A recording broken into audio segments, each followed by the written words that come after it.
श्रीकरी वराभयकरी सौन्दर्यरत्नाकरी निर्धूताखिल पापनाशनकरी प्रत्यक्ष माहेश्वरी प्राणेयाचलवंशपावनकरी काशीपुराधीश्वरी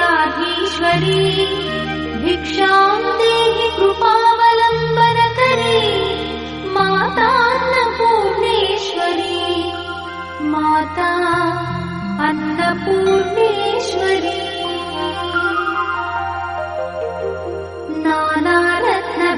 नानारत्नविचित्रभूषणकरी हेमाम्बराडम्बरी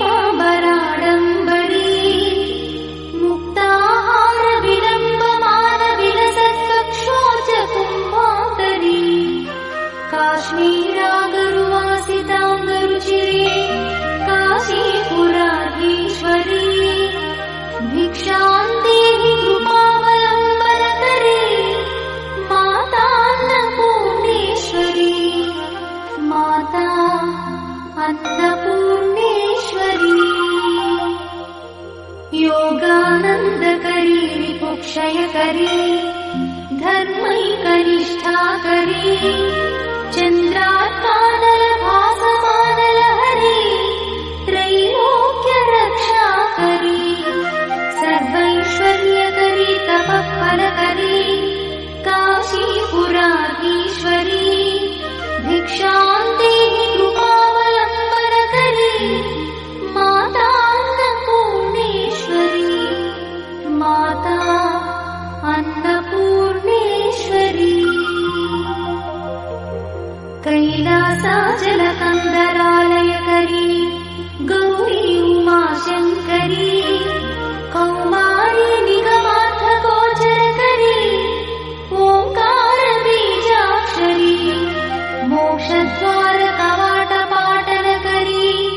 काशीपुराधीश्वरी भिक्षां देहि कृपावलम्बनकरी माता अन्नपूर्णेश्वरी माता अन्नपूर्णेश्वरी दृश्यादृश्यविभूतिपावनकरी ब्रह्माण्डभाण्डोदरी लीलानाटकसूत्रखेलनकरी विज्ञानदीपाङ्कुरी श्रीविश्वेश्वरमनप्रमोदनकरी काशीपुराधीश्वरी भिक्षां देहि कृपावलम्बनकरी माता अन्नपूर्णेश्वरी माता अन्नपूर्णेश्वरी आदिक्षान्तसमस्तवर्णनकरी शम्भुप्रिये शङ्करी काश्मीरी त्रिपुरेश्वरी त्रिनयनी विश्वेश्वरी श्रीकरी स्वर्गद्वारकवाटपाटनकरी काशीपुराधीश्वरी भिक्षां देहि कृपावलम्बनकरी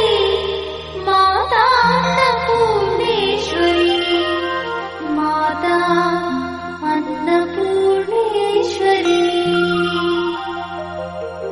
उर्वी सर्वजयेश्वरी जयकरी माता कृपासागरी नारी नीलसमानकुन्तलधरी नित्यानदानेश्वरी साक्षात् मोक्षकरी सदा शुभकरी काशीपुराधीश्वरी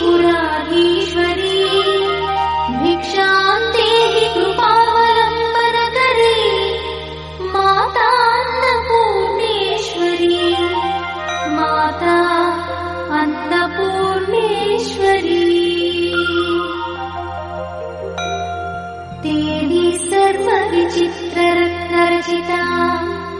दाक्षायणी सुन्दरी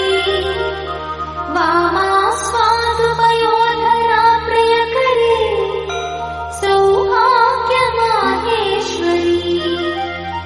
भक्ताभीष्टकरी दयाशुभकरी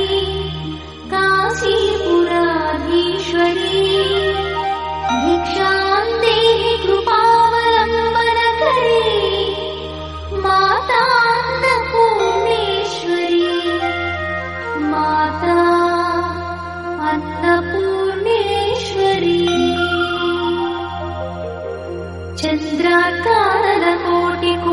सदृश